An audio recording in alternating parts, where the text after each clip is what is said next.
봄이 온 것 같은데 바람이 불어도 이제는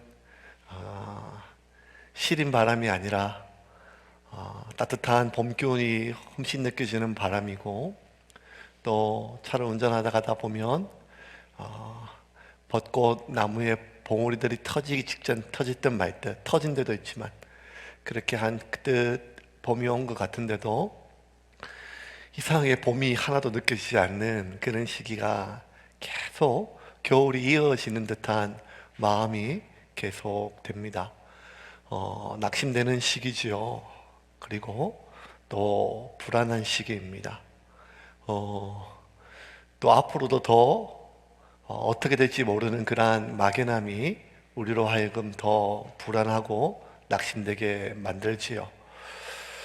낙심, 불안, 또 한편에는 또 화도 나는 그런 시기입니다.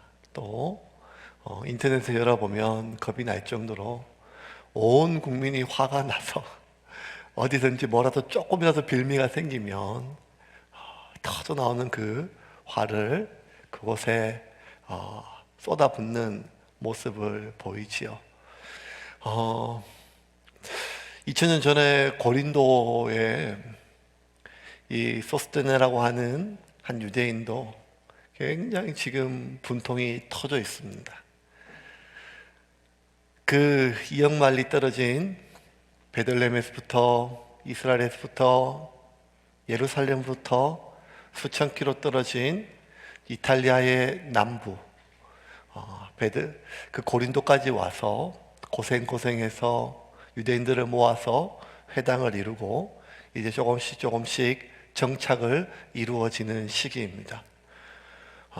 지금 이탈리아 북부, 남부 가장 많이 환자들이 생기고 죽어가고 있는데, 지금 오늘 본문은 그곳입니다. 어쨌든 2000년 전에 소스데네가 그렇게 복음이 아니라 회당을 열심히 마련해서 사람들을 모았는데, 이 바울이 와서 몇 번 설교하고 사람들이 바울이 전하는 그 도로 다 넘어갔습니다. 쫓아냈더니 이 자기 회당에서 열심히 예배드렸던 디도, 유스도라고 하는 성도가 쫓아낸 그 바울을 회당 바로 옆에 있는 자기 집으로 모셔서 계속 설교하고 사람들을 모아주는 거예요. 그래 얼마나 분통이 터졌어요. 그래서 고린도 전체에 많은 회당들이 있었고, 왜냐하면 로마에 수추방당한 상당수의 유대인들이 고린도로 왔거든요. 그래서 고린도에 많은 회당들이 있었고, 그 회당에 회당장들이 모여가지고, 야, 이거 전염병처럼 이 바울 이 패거리 놔두면 큰일 나겠다, 야. 그러니까 우리 조처를 좀 취하자. 그 말이 잘 됐는데, 같이 동역자라고 여겼던 그리스도라고 하는 이 회당장이 그 소스데네 집에 가서 바울의 이야기를 몇 번 듣더니 그 이단에 넘어간 거예요. 그 분통이 터질 노릇이죠. 화가 나서 견딜 수가 없습니다. 내가 목회하는 이 회당을 다 뒤집어 놓은 바울도 말할 것도 없이 믿고 분노가 터지고, 그렇게 내가 마음을 다해서 내 사람을 믿었던 내 성도 이 유스도가 자기 집을 또 내어줘가지고 바울에게 교회를 시작하게 하고, 그리고 같은 동업자의 같은 마음인 줄 알았던 그리스도까지 그 바울 무리에게 넘어가서 많은 사람들이 점점 마치 역병처럼 바울이 전하는 나사렛 예수를 따르는 무리들이 점점 고린도에 늘어가니까 이 소스데네는 이 분통이 터져서 견딜 수가 없었습니다. 그래서 더 집요하고 악랄하게 바울에 대해서 공격을 하고, 여러 가지 말도 안 되는 모함과 모욕과 그러한 일들을 계속 체계적인 공격들이 계속 되었죠. 그 공격이 사실 바울이 한두 번 당한 공격이 아니지만, 이 소스데네의 공격이 너무 집요해서 이 바울 안에도 지금 한계에 다다랐습니다. 걱정이 많았어요. 이거 어떡하나? 보통 이 정도 사람들이 이렇게 패거리를 모아가지고 사람들이 핍박하기 시작하면 이 핍박이 이 도시 전체로 퍼질 건데, 내가 여기서 그만하고 다른 도시로 가는 것이 저들을 더 자극하지 않고 이 교회와 성도들을 보호하는 것이 아닌가? 지금까지 대체적으로 바울은 그렇게 한 도시에서 복음을 전하다가 많은 회심자가 일어나고 2, 3주 혹은 한 달 정도 뒤에 이 체계적인 박해가 일어나면 다음 도시로 옮기는 것이 바울의 선교의 패턴이었거든요. 바울의 관심이 많았었어요. 내가 지금 다음 도시로 옮겨야 되나? 아니면 이 도시에 좀 더 성도들과 교회를 돌보기 위해 머문다 할지라도 저 소스데네 일당을 자극하지 말고 잠시 좀 입을 멈추고 잠시라도 좀 교회와 성도들을 안정화시킬 때까지 있는 것이 나을까, 이렇게 고민하는 어느 날 밤에 하나님께서 바울에게 환상 중에 나타나셔서 멈추지 마라, 계속 가라, 계속 복음을 전해라, 내가 너와 함께 하겠다, 이 도시에 내 백성이 아직 더 많이 남았으니 복음을 전해라, 이 말씀을 듣고 바울이 평안이 있었지만, 그럼에도 불구하고 바울 안에는 언제 터질지 모르는 이 소스데네 일당의 여러 가지 많은 괴략들 때문에 마음을 놓을 수는 없는 그런 상태였죠. 그렇게 어떻게든지 바울 무리를 박멸하기 위해서 기회를 엿보고 있는 소스데네에게 굉장히 좋은 기회가 하나 왔어요. 그게 무슨 기회인가 하면 고린도를 다스리는 총독이 바뀌었어요. 로마에서 새로운 총독이 내려왔는데, 오늘 한번 볼까요? 우리 12절 말씀, 12절과 13절 말씀 같이 볼까요? 같이 읽겠습니다. 12절 시작. 갈리오가 아가야 총독되었을 때에 유대인이 일제히 일어나 바울을 대적하여 법정으로 데리고 가서, 갈리오가 아가야의 총독이 되었을 때, 이 갈리오가 누군가 하면 그 로마의 유명한 그 네로 황제의 가정교사가 세네카라고 하는 굉장히 유명한 사상가가 있었거든요. 그러니까 세네카의 형이 갈리오였어요. 그러니까 이 세네카와 갈리오는 로마 황제 네로와 굉장히 밀접한 그러한 고위층이죠. 그러니까 굉장히 높은 사람이 지금 이 고린도의 총독으로 내려왔어요. 그러니까 이 소스데네가 갓 부임한 총독의 이 마음을 누구보다 잘 알거든요. 왜냐하면 이제 이 도시에 처음 부임했으니까 그 도시의 지역 상황을 잘 모르는 이 신임 총독은 쉽게 여론에 휘둘리기에 딱 좋거든요. 그래서 바울을 잡아가지고 그를 법정에 세우기를 결심하고 바울이 거주하고 있는 집에 이 급습해서 바울을 잡아서 법정에 세웠습니다. 12절 다시 한번 읽어볼까요? 12절입니다. 방금 읽었던 것 같이 시작. 갈리오가 아가야 총독되었을 때에 유대인이 일제히 일어나 바울을 대적하여 법정으로 데리고 가서, 자, 유대인이 일제히 일어나 바울을 대적하다는 말은 단순히 어떤 모략하다, 적대시는 게 아니라 카테피스테미는 막 급작스럽게 습격하다, 이런 뜻이에요. 쇄도하다, 달려들다 이런 거예요. 그러니까 마치 데살로니가에서 회당 지도자들이 불량배 조폭들을 사서 야손의 집에 바울을 잡으러 쳐들어간 것처럼 이 소스데네가 많은 유대인들을 선동해가지고 바울의 거처를 급습하였겠죠. 그러니까 아마 바울이 잡혀가지고 구금된 상태에서 재판 날짜가 열려서 재판에 이제 기다리고 있는 그런 상황입니다. 이 소스데네가 이 법정을 열었어요. 근데 오늘 본문을 자세히 좀 살펴보면 이 소스데네가 굉장히 확신이 좀 있었던 것 같아요.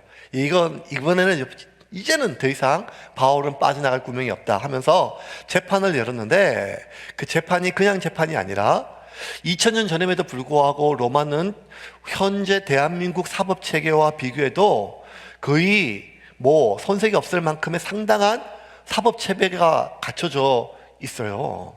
그래서 이 굉장히 1심, 2심 이런 게 다 있었는데, 일반적인 재판들은 오르디넴이라고 하는 재판석이 있고, 그 판사가 모든 다 송사를 듣고 혐의를 입증하고 변호사가 다 하는데, 특별 재판, 굉장히 사안이 위급하거나 중요한 재판은 엑스트라 오르디넴에서 특별 상고심을 열 수가 있어요. 그런데 이 재판은 재판관이 그 베마라고 하는 그 상고심에 그 재판석에 앉는 것이 아니라 그 지역 최고 행정관인 총독이 그 재판관 좌석에 앉아서 그것을 진행하는 엑스트라 오더디너리, 특별 상고심을 이 소스테네가 열었다는 거예요. 근데 이 소스테네는 로마인이 아니에요.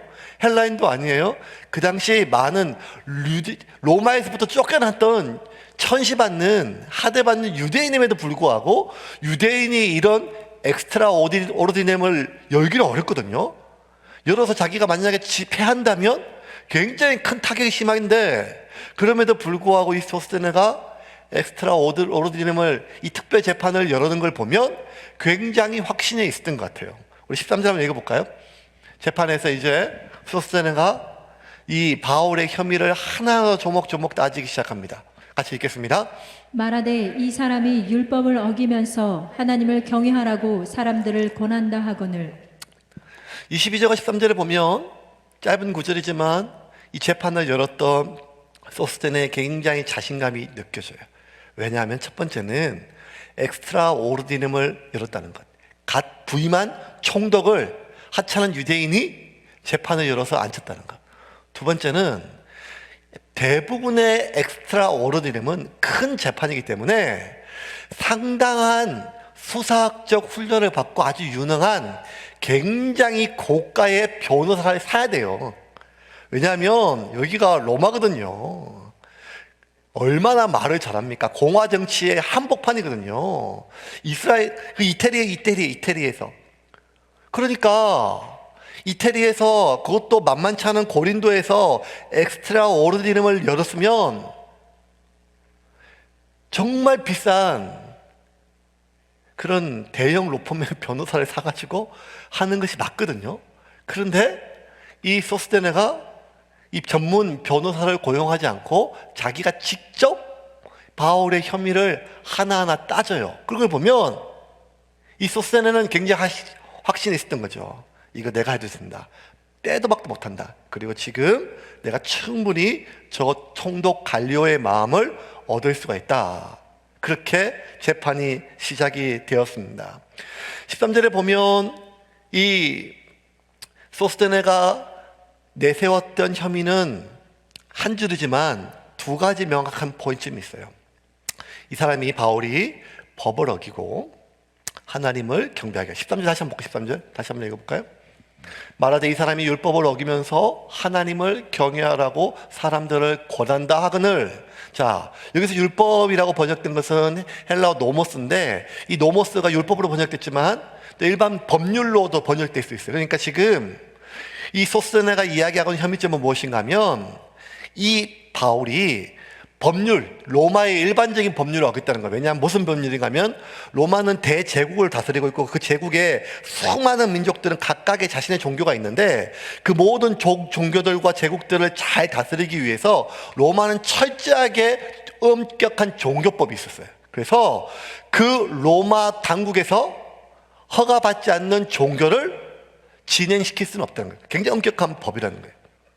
중국이 공산주의거든요. 근데 중국에도 교회가 있어요. 교회가 있는데 중국에 있는 교회를 지하교회 그리고 삼자교회 이렇게 좀 나눠요. 지하교회는 당국의 지도를 받지 않는 그런 교회이고, 삼자교회는 당국의 지도를 받는, 공산당의 지도를 받는 그런 교회입니다.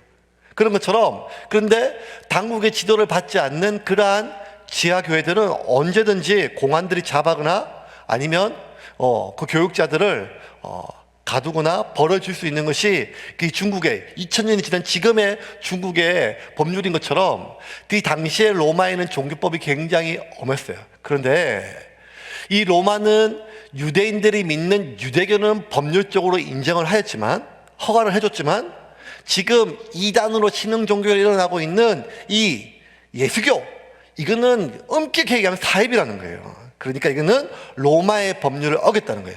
두 번째는, 안 그래도 지금 이 유대인들이 이 지금 로마에서 추방돼가지고 고린도에 굉장히 많은 수의 유대인들이 왔는데, 유대인들에게 있어서 굉장히 중요한 신성모독, 왜냐하면 저 전부 나사렛 목수 아들 이 예수를 감히 하나님의 아들이라고 하는 이 신성모독은 이스라엘 유대인 백성들이 굉장히 견딜 수 없는 굉장히 민감한 이슈거든요. 그러니까 지금 안 그래도 지금 저 유대인들이 언제 폭동이 일어날지 모르는데 유대인 사회를 굉장히 어지럽히고 있다는 거예요.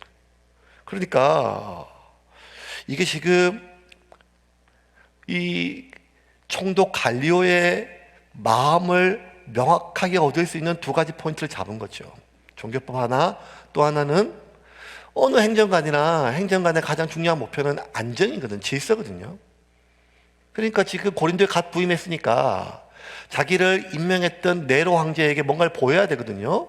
그런데 이 고린도 안에서 가장 고칫덩어리가 누군가 하면 유대인들이었어요. 이 유대인들이 얼마나 고칫덩어리인가 하면 저 서슬퍼블은 로마에서도 폭동을 일으켜가지고 여기까지 쫓겨났거든요.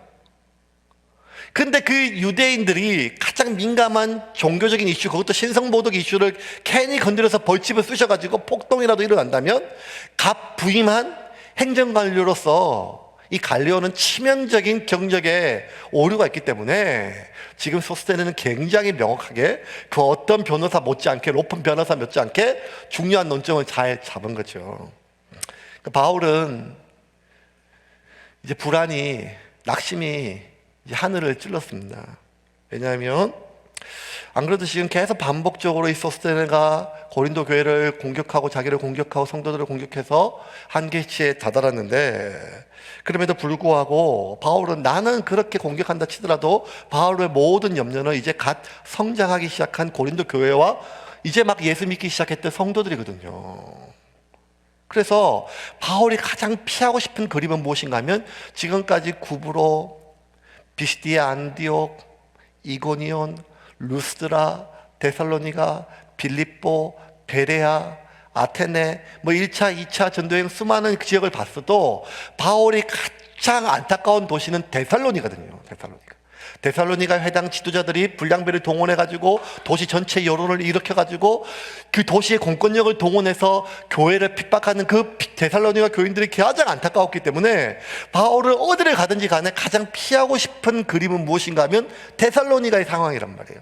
그런데 지금 안 그래도 지금 소스테네가 계속해서 교회를 괴롭히고 핍박하고 성도를 핍박하고 있는데 이 언제 이제 체계적인 공격이 날지 모르는 불안한 마음에서 소스테네가 재판을 열었다는 거예요. 두려워하던 일이 일어났죠. 이제 재판은 빌립보에서처럼 재판이 열리면 바울은 유죄 판결을 받고 그리고 아주 심하게 태형을 맞든지 아니면 고문을 당하고 갇히든지 쫓겨나든지 여러 가지 일이 있죠.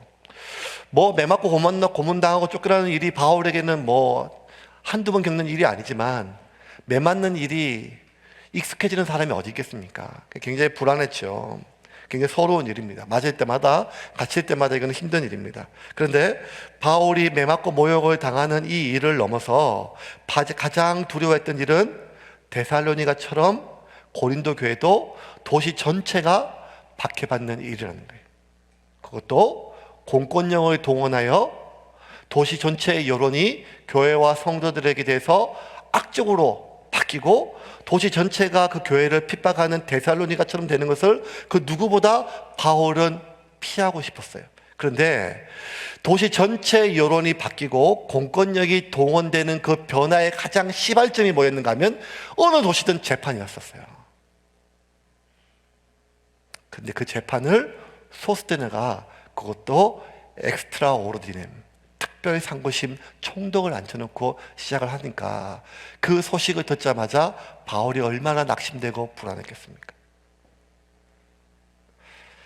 재판 날짜가 잡히고 그리고 이번 재판에는 총독이 직접 판결한다는 소식을 듣게 되자 바울은 더 이상 희망을 가질 수가 없게 됐습니다. 필사적으로 기도했지요. 제일 먼저 기도한 건 무엇보다 빌립보처럼 또 그렇게 매맞고 등이 터지고 지하 깊은 감옥에 갇혀서 착고에 채워가지고 눕지도 못한 상태에서 고통당하는 그런 고난을 될 수만 있으면 피하고 싶은 간절한 기도가 있었죠. 예수님조차도 마지막 십자가 지시기 전날 핏방울이 떨어지면서 기도하지 않았습니까? 하나님, 할 수만 있다면 이 잔 내가 치지 않기를, 마시지 않기를, 십자가 치지 않기를 원합니다. 바울 역시 늘 당하는 고난이지만 당할 때마다 두렵고 떨리는 마음이에요. 그러면서 하나하나 계속 밤새 기도하면서 이 바울 안에 진짜 흉터가 많았거든요. 하나하나 흉터가 올라오며 그 흉터에 그리고 기억 속에 각인되어 있는 고통스러운 기억들이 하나하나 다 올라오거든요. 비시디아 안디옥에서 어떻게 그가 채찍질 당했는지, 루스드라에서 돌에 어떻게 맞고 그가 완전히 죽었는지, 이고니온에서 어떻게 쫓겨났는지, 빌립보에서 어떻게 태형을 받고, 데살로니가에서 어떻게 그 불량배 살해 위협에서 도망 나왔고, 베레아에서 밤중에 배를 타고 한 번도 가지 못한 도시로 이동하고, 이 수많은 기억들이 다 하나하나 떠올리면서 하나님 살려달라고, 성도들을 지켜달라고, 이 고린도가 데살로니가처럼 되는 것을 막아달라고 그렇게 간절히 하나님 앞에 기도했어요. 그런데 그렇게 고통스러운 기억들이 떠올릴 때마다 더 간절하게 기도하면 기도할수록 하나님의 평강이 이 바울 안에 채우기보다는 더 깊은 불안과 낙심이 바울을 사로잡는 거예요. 훗날 바울은 빌립보 교인들에게 아무것도 염려하지 말고 오직 모든 일에 기도와 간구로 너희 구할 것을 감사함으로 하나님께 아뢰면 모든 지각에 뛰어나신 하나님의 평강이 너희의 마음과 생각을 그리스도 예수 안에서 지키신다고 이해하였지만, 그렇게 아무것도 염려하지 말고 하나님의 평강이 모든 것을 우리가 기도하면 하나님의 평강이 우리 안에 가득한다고 얘기했지만, 그럼에도 불구하고 바울은 지금 기도하면 기도할수록 이 잔이 지나가게 해달라고, 이 교회를, 이 성도들 하나님 지켜달라고 기도하면 기도할수록 그의 마음에 깊은 불안이 가득 찬 거예요. 왜? 믿음이 없어서, 하나님의 보호하심을 안 믿기 때문에 그게 아니라, 바울은 지금까지 수없이 많은 반복적인 크고 작은 재판이 있었거든요. 회당이 있든지 지방 정부든지 아니면 로마의 여러 가지 위탁된 정부의 그러한 재판이든지 간에 그 수많은 재판 중에서 바울은 한 번도 이겨본 적이 없어요. 회당에서 일어난 종교 재판이든지 아니면 지방 정부 아니면 로마 지칼의 정부든지 간에 어디든지 간에 바울은 그 모든 재판에 연루될 때마다 말도 안 되는 거짓 모함과 모략이었음에도 불구하고 바울은 누구보다 말을 잘하는 사람이었어요. 최고 엘리트였어요.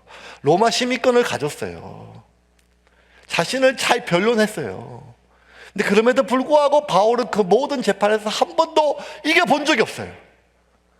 밤새도록 기도하고 또 기도하고 또 기도하고 하나님 살려달라고, 지켜달라고, 보호해달라고, 나도 살려주고 우리 교회도 지켜주고 성도들도 지켜달라고 그렇게 밤새도록 매달렸음에도 불구하고 바울은 지금까지 한 번도 재판에서 이겨본 적이 없으니까 여전히 이번 재판도 하나님 지켜달라고, 나를 지켜주고 교회를 지켜주고 성도를 지켜달라고, 이 도시 전체적으로 하나님께서 보호해달라고 했음에도 불구하고 바울 안에 그리스도 예수의 평강이 그의 마음을 지키는 것이 아니라 깊은 낙심이 깊어지면 더 깊어졌어요. 왜?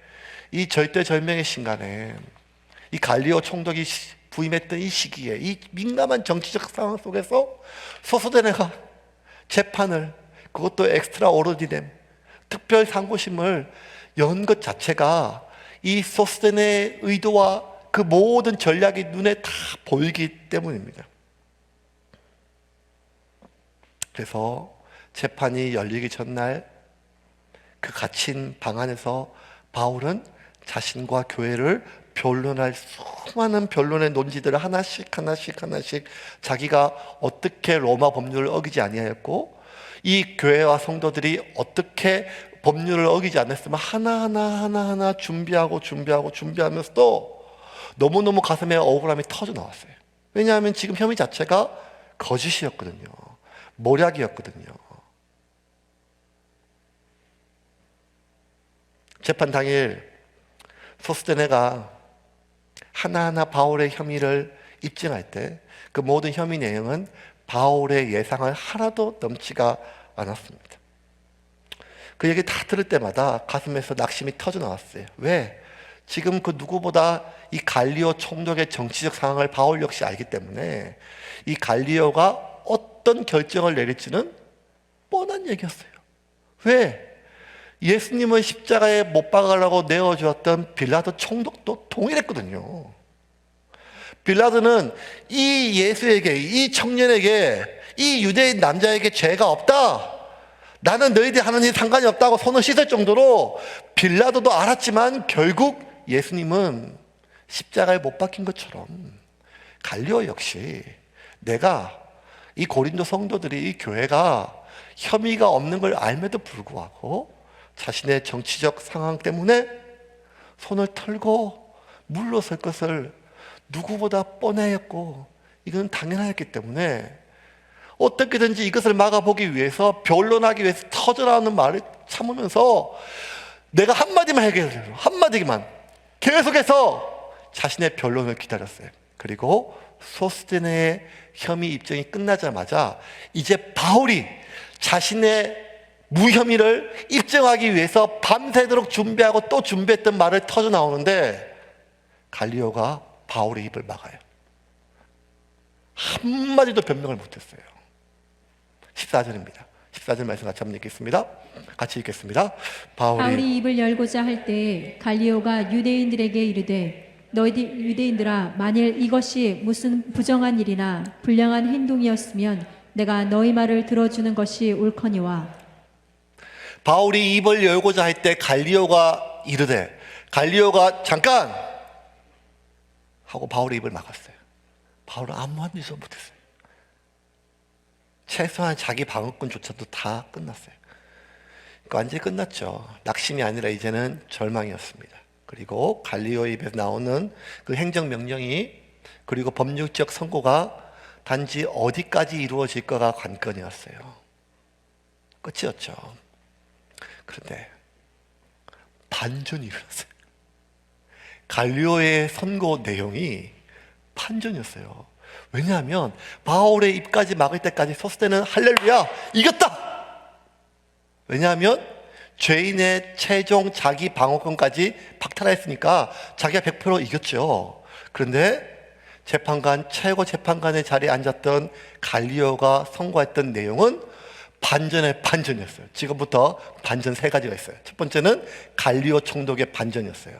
한번 읽어볼까? 14절과 15절입니다. 14절과 15절 같이 읽겠습니다. 바울이 입을 열고자 할 때에 갈리오가 유대인들에게 이르되 너희 유대인들아, 만일 이것이 무슨 부정한 일이나 불량한 행동이었으면 내가 너희 말을 들어주는 것이 옳거니와, 만일 문제가 언어와 명칭과 너희 법에 관한 것이면 너희가 스스로 처리하라. 나는 이러한 일에 재판장 되기를 원하지 아니하노라 하고. 2가지 명확했어요. 소스테네가 내세웠던 혐의 첫 번째, 법률을 위반했다. 종교법을 위반했다. 그런데 이 갈리오의 얘기는 바울과 저 무리가 행했던 어떤 일도 그 말과 행위에 있어서 하나도 법률에 위반된 건 없었다.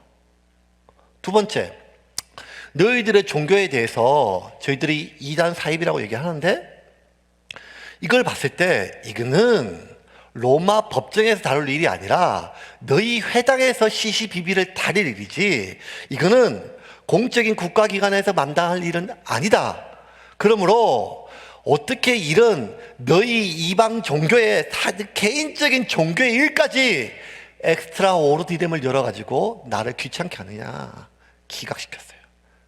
이거는 로마 법정에서 다룰 일이 아님을 선고한다 하고 기각시켰어요. 완전히 대반전이었죠. 그런데 반전이 더 남았어요. 그럼 뭔 반전인가 하면 이 소스테네의 낭망이 끝나는 것이 아니라 대반전. 우리 16절 17절입니다. 16절 17절 같이 읽겠습니다. 시작. 그들을 법정에서 쫓아내니 모든 사람이 회당장 소스테네를 잡아 법정 앞에서 때리되 갈리오가 이 일을 상관하지 아니하니라. 그들을 법정에서 쫓아내니, 왜 쫓아냈겠어요? 안 나가니까 쫓아냈겠죠. 기각하고 해산해야 되는데 해산 명령을 안 따르는 거예요. 소스테네가 미친 듯이 갈갈이 끼는 거예요. 막 무효다, 이럴 수는 없다, 저 나쁜 놈이다, 뭐 총독 뭐 이럴 수 있냐, 너 지금 우리가 지금 얼마나 많은 줄 아냐 막 하고 있는데 막 난리를 치니까 재판관이, 총독이 쫓아내라 그랬어요. 그러니까 길길이 날뛰는 소스데네와 그 무리들이 쫓겨났어요. 두 번째는 모든 무리들이 소스데네를 잡아가지고 집단적으로 구타하기 시작했어요. 여기서 말한 것이 유대인들이 아니라 모든 무리라는 거예요.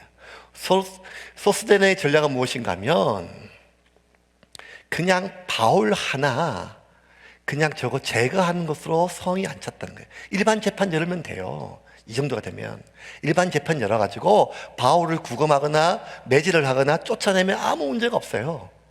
그런데 왜 소스데네가 엑스트라 오르디넴 특별 상고심 총독까지 부임했던 가장 지금 고린도에서 핫 이슈였던 신임 총독까지 불러가지고 엑스트라 오르디넴을 내렸는가 하면 도시 전체의 여론을 형성하기 위한 거예요.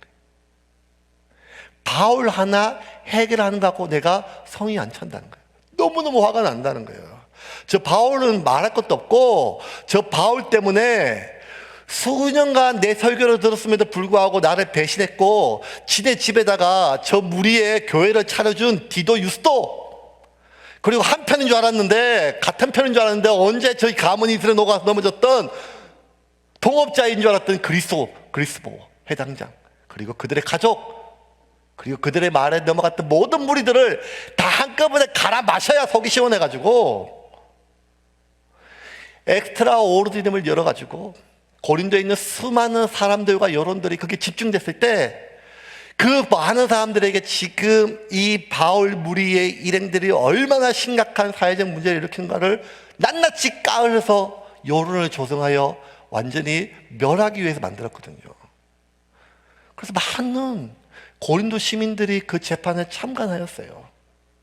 그런데 그 재판을 다 듣고 전후 사정을 다 들어보니까 소스데네 이게 진짜 나쁜 놈이라는 거예요. 말도 안 되는 내용을 가지고. 더군다나 그 의도가 다 뻔히 보이니까 고린도 시민들이 그를 잡아가지고 집단으로 구타하였어요. 드라마도 이렇게 속 시원한 사이다가 없어요. 예. 마지막 반전은 바울이었어요. 바울이 낙심이 돼가지고, 왜냐하면 한마디도 못하니까. 한마디도 못하니까. 그런데 모든 것이 기각되고 법적으로 이제 소스데네가 열었던 이 재판은 바울과 바울이 세웠던 고린도 교회와 성도들을 핍박하고 멸하고 고린도 땅에서 없애기 위해 만들었는데, 역설적으로 그 재판 하나로 인해서 고린도에 있는 어떤 유대인뿐만 아니라 로마 권력기관도 고린도 교회를 공적으로 박해할 수가 없게 됐어요. 그래서 바울이 1차, 2차, 3차 그 어떤 전도여행 가운데 중에서 1차, 2차 전도여행 가운데서 가장 긴 기간 18개월 동안 아무런 어려움도 없이 고린도 교회에 머물면서 데살로니가 교회에 편지를 2번씩 보내고 기독교의 체계를 세울 수가 있었습니다. 이제 좀 말씀을 좀 정리를 좀 하겠습니다. 하나님께서 이 시기에 계속 우리가 한 절 한 절 본문을 따라가고 있고, 그리고 교회 상황이나 이런 것들을 여러 가지가 같이 맞물려 돌아가는 것은 아님에도 불구하고 또 마음이 그렇게 또 가는 것은 뭐 부담이 뭐 또 당연한 사실입니다. 제가 여러분에게 설교하는 내용의 요지는 지금 교회가 말도 안 되는 모략으로 핍박받고 있고 하나님 언젠가 다 뒤집어 주시겠다 뭐 이런 것으로 1차적으로 하기 위함이 아닙니다. 지금 어려운 시기니까요. 억울함이 있죠. 말도 못하죠. 말도 안 되고 신천지와 똑같이 취급받는 거에 대해서. 그리고 가만히 놔두면 워낙 교회가 많기 때문에 한 6만 5천 개 되기 때문에 사고가 안 나는 교회가 없을 수 있지만, 그럼에도 불구하고 대다수의 교회가 잘 따라줬기 때문에 그냥 넘어갈 수 있는데 뭐 이런 마음도 들기도 하죠. 그럼에도 불구하고 지금은 우리의 마음이 무엇인가 하면 우리 그리스도인들이 예배를 못 드림에 대한 답답함도 우리가 있지만, 그럼에도 불구하고 우리는 세상을 기도하고 그들을 더 걱정해야 될 시기는 맞아요. 교회가 입을 피해뿐만이 아니라 세상에 있는 많은 그 수많은 영혼들은 우리가 복음을 전해야 될 영혼들이고, 그리고 그들을 위해서 기도해야 될 영혼입니다.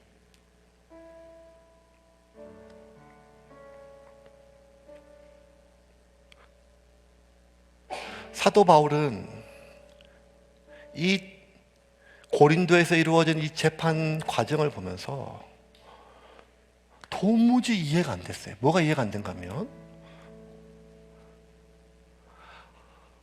이렇게 엄청난 반전으로 한 번도 겪어보지 못했던 데살로니가 교회보다 아가야와 마게도니아, 그 유럽의 전체, 이탈리아의 전체, 그리스와 이탈리아 전체 지역 속에서 고린도 교회는 가장 핍박받는 교회로 남을 수 있는 상황이 거의 100%였거든요.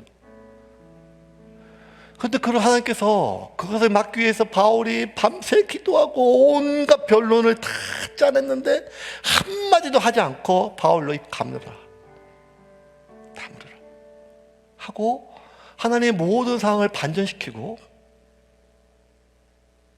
여론을 바꾸고, 그리고 억울했던 소스데네와 그 일당을 다 복수해주고, 그게 너무 통쾌하고 감사한 게 아니라, 그럼 지금까지 빌립보에서는, 데살로니가에서는, 비시디아 안디옥에서는, 루스드라에서는, 이고니온에서는, 베레아에서는 왜 내가 더 많이 기도하고 더 많이 준비했고 더 많은 성도들이 고난 받았는데 그때는 하나님 침묵하시더니 왜 이번 재판에는 하나님이 왜 이렇게 하셨을까? 그 하나님의 속내를 도저히 알 수가 없어요. 알 수가. 왜 그렇게 하셨는가? 아무리 기도하고 하나님께 물어도, 지금까지 그렇게 반복적으로 기도할 때는, 고난 가운데 기도할 때는 하나님 늘 침묵하고 아무것도 행하지 아니하시고 그냥 내 은혜가 내가 족하다, 그 말씀하셨던 하나님이 이번에 왜 이렇게 하셨을까? 아니면 이렇게 모든 것을 다 회복시키고 반전을 일으킬 수 있는 하나님이 왜 그때는 침묵하셨을까? 아무리 생각해도 바울은 하나도 이해가 안 됐어요. 하나님의 속내를 모르겠어요, 진짜. 근데 그렇게 이해가 안 됨에도 불구하고 이 재판 하나로 바울의 이후의 사역서에 바울의 깊은 뼛속에 새겨진 하나의 중요한 진리가 하나 있었는데, 그 무엇인가 하면,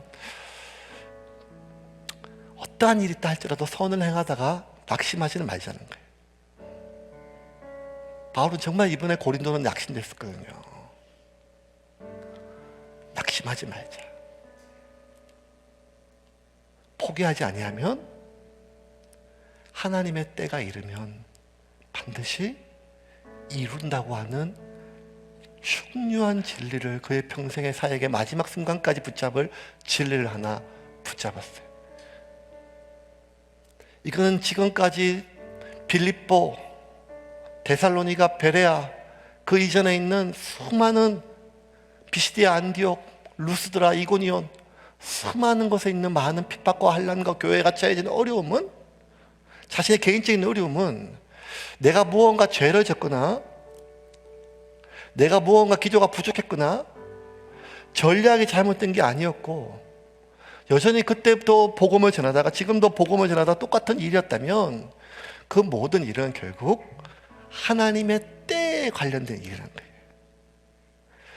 하나님의 때에 관련된 일이라면 우리가 아무리 애를 쓰거나 노력을 한다 할지라도 우리는 그것을 가늠할 수 없고, 단지 유일한 건 무엇인가 하면, 지금 우리가 행하는 것이 선이라면, 지금 우리가 행하는 것이 사랑이라면, 지금 우리가 행하는 것이 맞는 것이라면 낙심하지 말고, 왜? 낙심하면 포기하니까요. 낙심하지 말고 계속해서 선을 행할 것을 이어가라는 것입니다. 그래서 바울은 갈라디아에 있는 성도들에게 편지를 보내면서 편지의 마지막에 이렇게 적었습니다.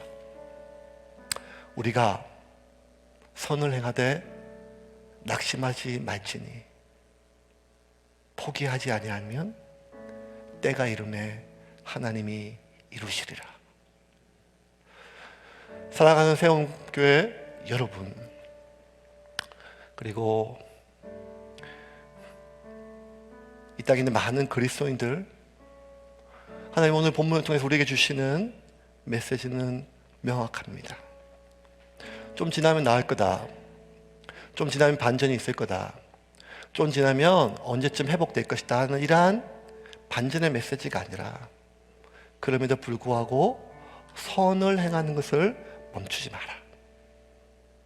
악을 악으로 갚지 말고 선을 행하는 것을 멈추지 마라.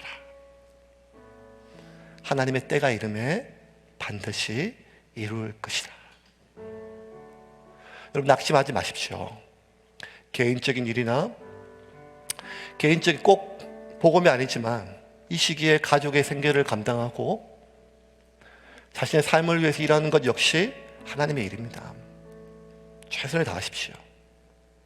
그 일이 무엇이든지 간에 여전히 이런 상황 속에서 복음을 전하고, 여전히 이런 상황 속에서 교회를 위하여 섬기며, 여전히 이런 상황 속에서 선교를 위하여, 구제를 위하여 하는 그 일이 선이라면, 교회의 이름을 내기 위함이 아니라, 우리 교회, 우리 목사님, 우리 이름을 내기 위함이 아니라 그게 선이라면 낙심하지 말고, 포기하지 말고 그 일을 계속 하라는 것입니다. 그리하면 하나님의 때, 하나님의 방법으로 반드시 우리가 심은 것을 거둘 때가 올 것이라는 믿음을 가지시기를 바랍니다. 저와 우리 교육자들은 이번 주도 여러분 한 분 한 분을 위해서 최선을 다해서 기도하겠습니다. 그리고 나라와 민족을 위해서 또 기도하겠습니다. 하나님의 선하심을 믿습니다. 힘을 내고 그렇게 살아가기를 주님의 이름으로 축원합니다.